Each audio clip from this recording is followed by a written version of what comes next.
And there's no reality in reality TV. No, that's not true. There's a little reality in reality TV. There's tons of reality in reality so much TV. reality. Don't argue with the big guy in the back seat. There's tons. It won't end well for you, Jay.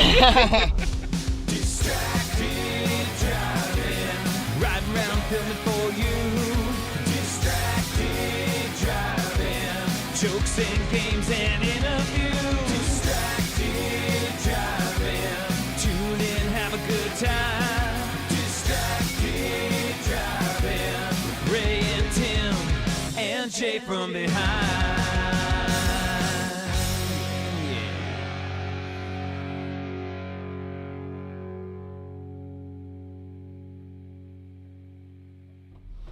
Hello. What's up, man? Tight squeeze. I'm a big boy. Hi. Ray. Jesse, nice to meet Nice to you. meet How you, are Jesse. you? Hey. Jesse, What a nice grip. to meet you. How are you? Too. Hi, How you Jesse, doing? Nice to meet you. How are you? It's like you handle chainsaws or something all That's day. fine. for a Usually living, yeah. I complain about the people who try to impress me by squeezing my hand. No, I wasn't even going to try. I get these like, you know, I'm trying to impress you by squeezing your hand really hard kind of guys. I did try to impress you by not wearing sleeves. I had my knot sleeves on, I had my costume on, but then I was like, it's not quite there yet with the... Plus, Yeah, but if I wear, in this setting, if I wear this, I can hide my fatness just a little bit. I've been known to This is a burn show up of in the fat guys. stress, You're in the though. back seat. We're all set. Yeah. I got no problem back here. I was gonna where are they? I was gonna wear my glasses, and then I thought that might be too much, because Tim said, oh my No, God. that's not too much. Everybody should have sunglasses. You wear yours 24/7, don't you? That's as far as you know. As far as I know. Right, that's my official answer is 24/7. There you go. So how are you guys? What do you guys... Good, we're great. Good. I appreciate you taking such an interest in me, man. And by man, I mean all three of you. Man. We appreciate you taking the time out of your busy schedule. I read the back of your cover. You're doing everything in the world, Thanks, I try. and that's a good thing. Yeah, you know, that's life's all about. Life's all about keeping busy and you know, just trying to entertain yourself. That's pretty much all we're doing driving around is entertaining Yeah. ourselves. Yeah. So let's start with the book. Yeah. Because that kind of sums up everything that you do. Yeah, Doesn't that's exactly what it does. Thank you. That's very good. It sums up everything that I do, that I've done, how I got there, and all the embarrassing details that come along with that. Now, for all the local people that watch, you're a Medway guy. Yeah. How did you get started? How did all of a sudden you have a National Geographic show? You've got books. You got, you know, your sculptures, which famous people have commissioned you to do the sculptures. Yeah. How did you get there for Medway? For Holliston originally, Okay. and then eventually to Medway. So I came All really the way far. all the way to Medway. Right. And that's where it all far. blew up. Right. Well, in my defense, I did have to go at least to Hawaii and back before somewhere in You the middle spent a there. year? Did I read that? You I spent a spent year on the a beach? summer on the beach Oh, in that's Hawaii, awesome. working at Planet Hollywood in Honolulu. Really? That was a good time. Tough time. It's an easier way to get to Medway from Holliston, by the way. Yeah, which you know, and that all sounds cool in theory until you get out there and find out that it's an island. So My after you're wife for a little lived there while- for 2 years, and she loved it at first and then hated it for that reason. Yeah. Just an island, and there's locals, and like any town, any part of the world, locals can suck. But you can't get away from it because it's an island. It's an island, right? Right, and so it's, you know, I did it for as long as I think, well, as long as I should have. I did it for a good little while, just long enough to consider myself a real life beach bum, and then it was time to come home. You don't know how cool home is until you go away from it. Am I right? I believe it. This guy knows what I'm talking about. I know what's going on. And so the question of how I got to it all is what I endeavor to answer in the book, because it starts with, you know, these obscure childhood dreams, or I'm not sure how obscure, but, you know, childhood dreams to, you know, the people that inspired me, and how I got to the idea of doing it, and then through college, and how it ended up being, and I stumbled upon chainsaw sculpture kind of, and it was love at first cut. And I set my mind to that's what I wanted to do, and then, but that, you know, that's not how life works. I went out into the real world, and can I swear on this show? Yeah. Yes. This is a swearing show? Hey, right. It's just more work for I have Tim. to edit, and so, but it's fine. Go ahead. If you have to edit, tell me now, and I'm capable of doing both. I can do an interview where I watch my tongue, and I can do an interview where I clearly didn't watch my You tongue. feel free to spice it up a little bit, but the less you do, the less I have to go like this annoying horn that comes over you. Okay. A car horn is the beat. Yeah, we use a car horn, so. Okay, well, that's cool. So I had to stumble my way through all kinds of real life Copyright stuff. that word. Yeah. I love that. Thank you very much. I might copy that. Yeah. Well, you heard it here first. I went out into the real world and stumbled my way through and didn't get anywhere, and tried career path after career path that sucked, and fell on my face over and over again, and finally got so frustrated to the point where it was just and I was 30 by this point, and my wife, to her credit, saw how miserable I was and said, just quit, just walk away. I can't, you this is not you. And I felt like I was wasting my instinct to look and see both ways. We We're all doing an do it. interview in a moving car. And to her credit, was like, just quit and walk away. And I did, and I in a very, all things considered, I think, short amount of time, I managed to accomplish a neat amount of stuff.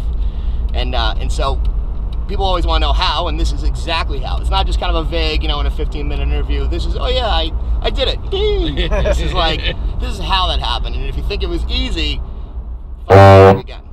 You know what I mean? Because nothing's easy. Nothing good is Nothing easy. good is easy. Right. Nothing came to you. Nothing you worth went doing. And got it. Yeah. Well, yeah, totally. Yeah. You squeezed the balls of life. Right. That's one big misconception with reality TV, especially.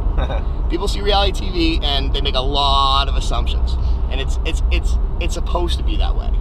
That's what makes it controversial. That's what makes it money. There's tons and tons and tons and tons of reality TV. It's just not necessarily the stuff that the show will focus on. Yeah. Yep. And that, I think, is the most interesting stuff. I'm a huge wrestling fan. You guys? Oh yeah. I used to be. Okay. Grew up with it. I study. I've spent how many countless hours of time studying shoot interviews, and the behind the scenes stuff is the stuff that fascinates me. Yep.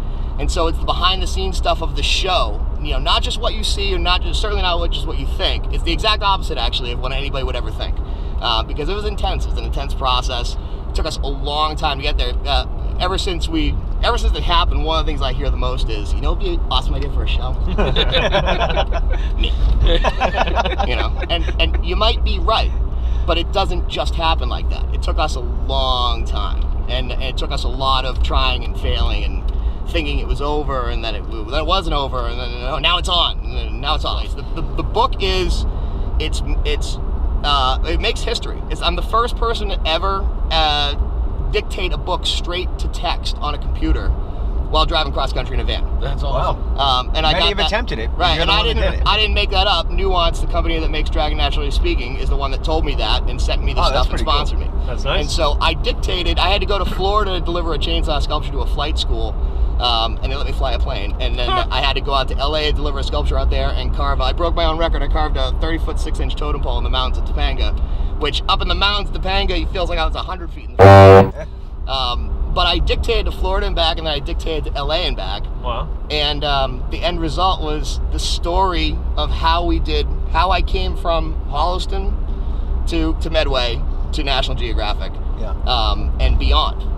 And the beyond is even more interesting, I think, than the actual, but it's funny how it all lined up with the road trip. And I just, you do your best. I think you do your best thinking on the shower and the shower on the road. So it just kind of made sense. That's how this show started, to be honest with you. Yeah. Right. So it was like the perfect opportunity to talk about, because I've mentioned it in interviews before, but I haven't actually talked about it. You guys are my first talk about chainsaws, cheeseburgers, and rock and roll, and try to get people to start to get interested in it. And we're doing it in a car, and it just kind of makes sense. Yeah, this is basically what you did, but you were talking to the dragon, right? Yeah, I had a headset. Yep. And I was just talking to it, and I had fabricated a desk that was on the passenger seat, strapped to the passenger seat, and strapped the computer to the passenger seat. Yeah. And I would so I could watch, out of the corner of my eye and see if it might not have been legal. I don't know. I don't think what we're doing is legal, to be honest with you. Right. So. And I just knew I didn't want to find out. And I only came close to finding out one time. Coming out of Florida was like, fireworks and fruit stop or something like that. And then coming into California, it's everybody stop. It bottlenecks the whole highway coming out of Arizona, and it's like everybody stop, you'll be inspected. And I was like, I gotta shut this computer. Like, I didn't hide this thing because I don't know. Just to get into the state from another state? Yeah. That's crazy. And you got to figure, California, there's probably reason to be concerned. Yeah. With people coming and going. Ironically, I found out that number one, going in there was nothing but one old guy in a green vest just waving me on. So either I didn't pose a threat in my big black van with my beard and my sunglasses, or So what they're doing is really just slowing people down. Yeah, I guess. They're waving people on. Talk about slowing people down. The speed limit is 55 miles an hour in California if you're driving any sort of trailer whatsoever. I had a van and a 12-foot dump trailer. And I don't understand how it makes sense to slow down a portion of the traffic. Because if there's a truck in front of you doing 55 and you can do 70. You're doing 55. Yeah, do you want to be doing 55? No, I don't You're going to go around that truck. No. People already Right. go around trucks, and it's dangerous. Yep. So why not in the middle of the Mojave Desert where it shouldn't really matter? It's 2 lanes going straight. Why do you make the trailers do 55 and the cars do 70? Wow. So it caused a lot of stress. Yeah. By the time I got, then you have to you cross through like the uber dangerous jungle that is the LA freeway system to get to the gold, which is the beaches. And I it was white knuckle of fear for my life. And then ironically, coming out of California, they don't seem to give a what you're leaving. Just go. Yeah, just go. Like there was no checkpoint whatsoever. So export from California, don't import, I guess. There you go. Or at least if you're gonna do it from the Las Vegas side and not the Kingman side. So now, did Dragon sponsor you? Yeah, I mean, I would say so. They That's sent me pretty the cool. stuff. You know? I'm a big fan of Dragon. They didn't myself, give me a yeah. bunch of cash to do it, but they sent me told me how to do it. I'm a big And fan. then said- I write my blog using Dragon. So Oh, right on. Yeah. They Just because said, I can't type, so it just makes it a lot easier. Yes, it does. Yeah. They just said, let us know how it goes, and so I've been in touch. That's cool. So the next book, they could throw you some money. I don't think there's gonna be a next book. Really? This is the summation of everything. Oh, you said it all. Yeah, all. But the story of Jesse Green is not over. May that be that as it may. May the force I be know with what you. you- This is the only part that I've been going like with my candle burning at both ends for a long time now. With kind of just I had a goal in mind. I had a bunch of goals in mind, and I'm a very I consider myself a very goal-oriented type of person, and I restless to a sense, and it's to the point where my wife is saying, can you please slow down? And we have a 3-year-old, so now there's actually reason to slow down. So that's what I'm trying to do. And so I think the book says it all. Okay. If I'm lucky enough, God willing, to live, until I'm 100, maybe there'll be a Chainsaws, Cheeseburgers, and Rock and Roll Part 2. But in the meantime, it took me so much. The original idea was, this will be easy. 'Cause when will I ever have time otherwise? A guy just came out with a book called 101 Baseball Places to See Before You Die, and one of those places was the Casey the Bat sculpture that I did in Hollis. Oh, okay. Yeah, and so that's pretty cool. I put it up on Facebook and said, after when I was a kid, all I wanted to do was play baseball. I got cut over and over again, and Yeah, I read that, lost yeah. out on that dream. And now I'm in a book about baseball history. I didn't realize win. that was your sculpture. Yeah. I do, well, my cousin does trivia there, but we do trivia there on Thursday nights, and we sit right next to the sculpture. I've taken pictures of it. Oh, right on. That's awesome. Thanks, man. How far do your sculptures reach? How far? All over the world? Yeah? Yeah. That is awesome. Where's the farthest one away? I did one for the Princess of Jordan at one point, which is either in Jordan or London, Nice. because she lived in London at the time. And what was that? 2000. No, I mean, what was the sculpture? Oh, it was a princess in a tower. It was she was getting married, and so it was a princess in a tower, and kind of like a Rapunzel thing where the hair came down around the tower. And I made a suitor on bended knee opposite that as a separate piece, and I told her, you keep the princess on one side of the room and the suitor on the other side, and each day closer to the wedding, you move the suitor a little bit closer. That's cool. Yeah. Dig it. Who's I'm sorry, go Oh, no, ahead. go ahead. Who's the most famous person you've done something for? Like, say, pop culture-wise. Well, I've done 2 projects for WWE. Oh, that's... And that was like my dream come true. Yeah. And so that was, I don't think I could list off anybody bigger than that. We did a whole big, filmed a big unveil at the Slammies in Philadelphia with JBL, and he put me over, and that was, JBL. That's awesome. it was one of my favorite guys by far, for the longest time. So it's not the Turtle and Show Park? No, but that was a good one though. That's good. Each one is really good for its own different reasons. They all have stories, my right? kids They love all that have turtle, stories, yeah. and that was always the idea behind American Chainsaw. Is all the sculptures have stories, and then what happened is, it ended up being a little bit more reality TV than that, and that's part of what makes Chainsaws, Cheeseburgers, and Rock and Roll such an interesting story. When can we get the book? When's it come out? That's a good damn question. Never. We will announce Probably that never. when it happens. Yeah. Thank you. I don't know. I've been focusing on that a lot lately to try to get it done because the editing process was just far longer than everything. I can't even imagine. Everything takes me 4 times longer than I think it's going to. Everything. getting a TV show took me 4 times longer than I thought it was gonna, and making this book took me 4 times longer, and everything takes me 4 times longer. What is it like being talked about on Talk Soup? It was Talk Soup. Oh, Joel that was the McHale. greatest. I saw that, yeah. I mean, that's kind of like that's a badge of honor, I think. Yeah, we were on the Soup. He made fun of me. It was fun.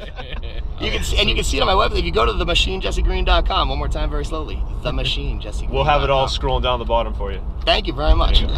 So you can see the clip, and you can see what I was lampooned by Joel McHale on the Soup, and how that happened. I might have had something to do with that directly. I don't know. Okay. I may not have. It may have just been coincidence. Either way, I spoiler alert for the book. I tried to tweet and prompt the Soup to make fun of us, and a little while later they did, and so that was pretty neat. Who knows if I had anything to do with it, or if maybe it was just their job to make fun of reality TV. But and it was both. Cool. Yeah, It's both. Take credit. Actually, we should start sending this like the That's talk what I or just started something. thinking. That should be our goal. Yeah. Our goals are There's trying to get this plenty to make fun of on this show. We got on Funny or Die too. That was another real milestone. Wow, Yeah. that's huge. Somebody made a video called "I Can't Believe These Are All TV Shows" and put us on it, and that was pretty cool. Hey, you have to have a TV show to be made fun of, so right there you win. So, Well, thank you. Yeah. Yeah, the whole thing was, I look at it as my own personal National Geographic adventure.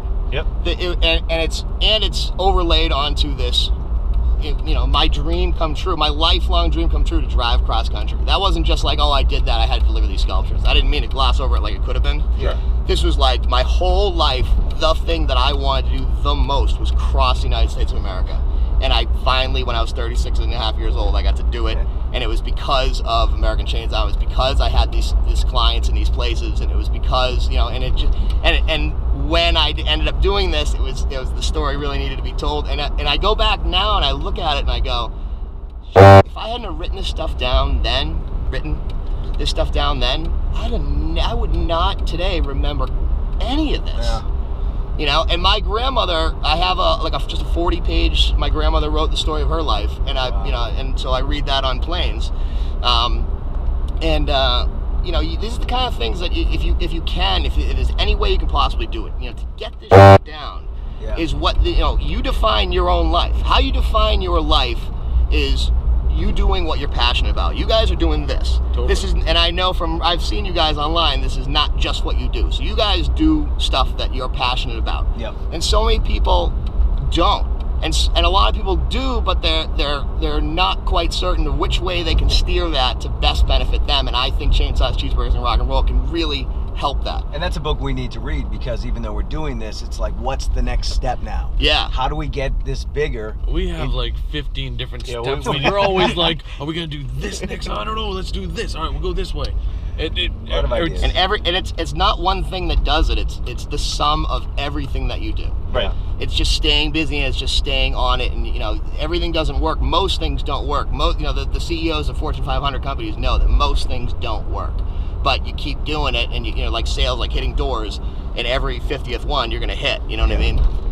Or whatever the ratio is, and that's that's been that's what I found out. And so I offer a lot of different advice and philosophies into like how you could look at things differently. Yeah, they were saying you're a motivational speaker too. Yeah. How does that go? Well, I try to motivate. I'm not saying that I do motivate, but I try, because I'm trying to pay it forward. Sure. Yeah. I think that in my head, I've got a recurring theme in the book: perception is reality. I always think to myself, perception is reality with everything. It's how you see yourself and how other people see you. Sure. Which parts matter to you most when, and I perceive myself as, in a sense, like I've plateaued a little bit in a lot of ways. I mean, I'm still doing a lot of chainsaw sculpture. That's my bread and butter, and but I had all these different ideas of things that I want to do, and I, in the blink of an eye, I did them all. It wasn't the blink of an eye, but when you look back at anything, it feels like an eye. Yeah. And so I want to be able to now tell people what I learned, because learning from other people's mistakes is one of my biggest mottos. And I want to pay it forward to help. You watch the show now? I have trouble watching like this show. I never want to see myself. I know I'm goofy. I know I do something stupid. I feel you 100%. I feel the exact same way. I go back. We just changed out our Verizon boxes. Can I say Verizon on the? Oh, you're a sponsor. Yeah, right now. We just changed out our cable boxes, and when we did, we finally lost our DVR membership. But I have it on DVD.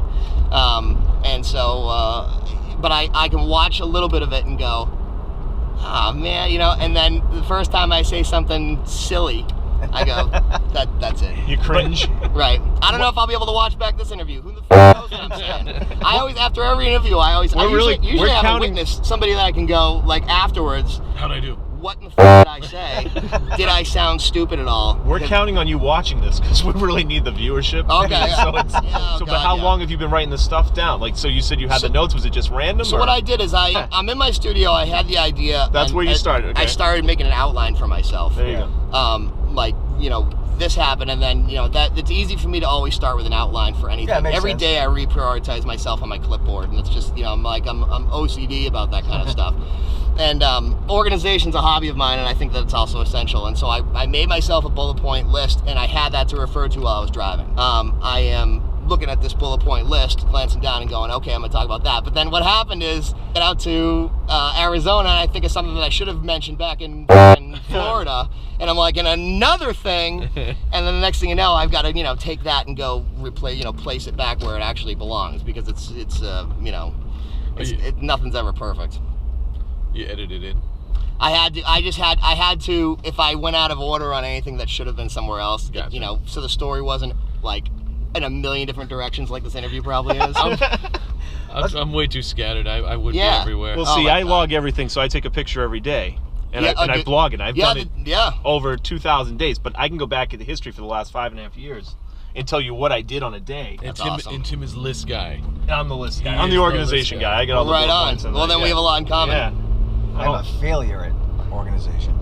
It was a hobby. It was And a then hobby, but you had to give it failed up. At it, yeah. No, I gave it up. I'm to the point where it annoys other people. If you look at my van or my office on a weekly basis, you could say he has failed at organization. But it's part of what I But like that's to do. part of the process? I like to let it build up and let the chaos build up, and then straighten it all out at once. Then you feel really good about yourself. It's a cheap, easy way to feel good about yourself.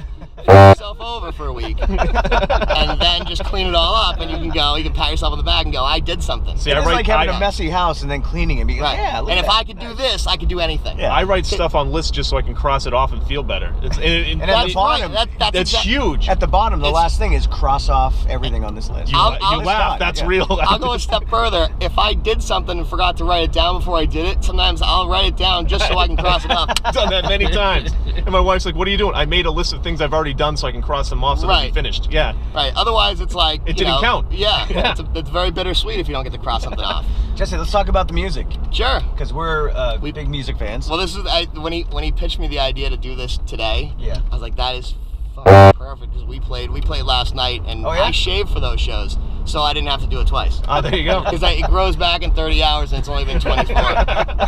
So Fevah Dream Yeah, is Fevah the Dream. band. Right. And you guys have been around for like 10 years. It was Fever Dream, but you have to say it like you're from Boston. It's Fevah. F-E-V-A-H, Fevah Dream. Yeah. You got the fever. We played last night. We played the Corinthian Yacht Club in Marblehead, the private yachting season Sounds kickoff fancy. party. The Corinthian. Yeah, it was just like Caddyshack. I was. Do you have to dress up for that, or do you have sleeves? I don't want to admit to this, but I had to wear sleeves for that. But I had to do it. But I was allowed to wear sandals, so that somehow that's compromised. So you're a great harp player. Thanks. And that's one of my, as a singer, it's the only thing I could probably attempt to do. And I haven't brought myself to learn how to play. But It's it is fun. one of the coolest instruments. Next to like lead guitar, I think the harmonica is so essential. You should really add that to your. I know, Yeah. I know. Yeah. Goals. I'm Ray, lazy. Goals. There isn't it was one on a list. There's not one in Pearl Jam though. So. No, there's not. There you No. go. But talk about the band a little bit. It's a gigantic part of my life. Yeah. I started playing harmonica when I was 14, and it was about, in my opinion, it was about 10 years of nobody really thinking anything of it at all, and giving me like no credit, and I just wanted to do it. And for years and years and years, I searched for a band of my own, couldn't find one, finally found one, and now we've been going strong for about 14 years. And we do we cut a big triangle around the region. We do like, maybe it's not really a triangle, but whatever shape this makes, Boston to like Hyannis to the Vineyard to Newport to then the ski resorts, and then back to Boston. We do a lot of Boston. I believe that's a Dexicon. Yeah? I don't Well, know right if that's on. a real thing. We'll try to work out I had the to think math. hard about It is that. now. It's a Dexicon. So that's been year round for as long as that's it, and it's taught me so much, and I've been able to incorporate. I've been able to take everything else I learned in show business and and incorporate it into the band and make us the business that we are. Yep.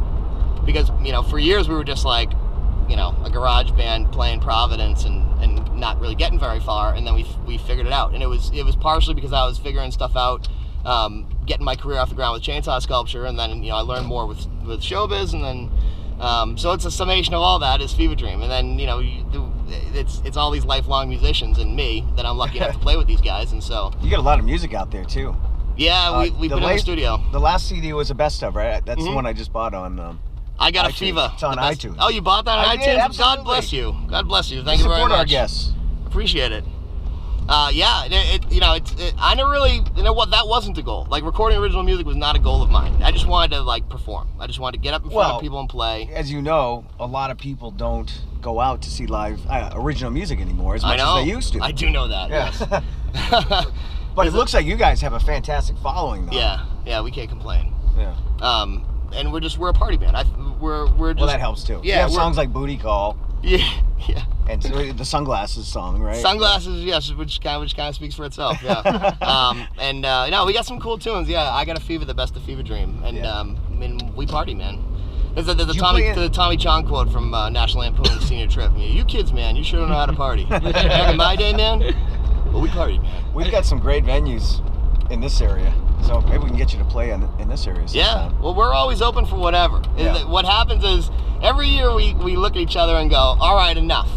We play every goddamn weekend. You know, we need to space this out and do a little bit less, and then, you know, so we select the gigs we want, and we line up this awesome schedule, and then what ends up happening is people call us and we go, yeah, why not? And just keep taking them, Right, taking and the them, next taking thing you them. know, like, we're full, and then I'm away for chainsaw sculpture projects, and, you know, and the next thing you know, it's a full year, and people call me up very nicely wanting to help me plug my book, and I very much appreciate the time, and thank you for being flexible with me on the Oh, Nice no. to meet hey, you. We Thanks, appreciate man. it. That was fantastic. Thanks, man. Well, I to catch up with you. strive to I was entertain thinking you guys, about trying to do the real squeeze there, and then I thought Yeah. twice. Did I? Don't even How try. was the end squeeze? Was it okay? It was great. I said- 'cause I don't want to ask you how mine was, but yours was See, awesome. I always get the incredibly awkward, there's no way I can win this. That's what I'm Handshake, saying. Like, yeah. the guys will do that to me. They'll squeeze my Yeah. hand, and I'm like, Oh, no, I that's mean right. my angle. Oh, I yeah. can't ever, like, yeah, hey, how I you thought we doing? did okay. Let's do it again. See, we, That's that, nice that and works, smooth. but yeah. Solid. Guys will squeeze my I've been hand, and I'm missing like, people lately. I go in like this, and it's like, oh.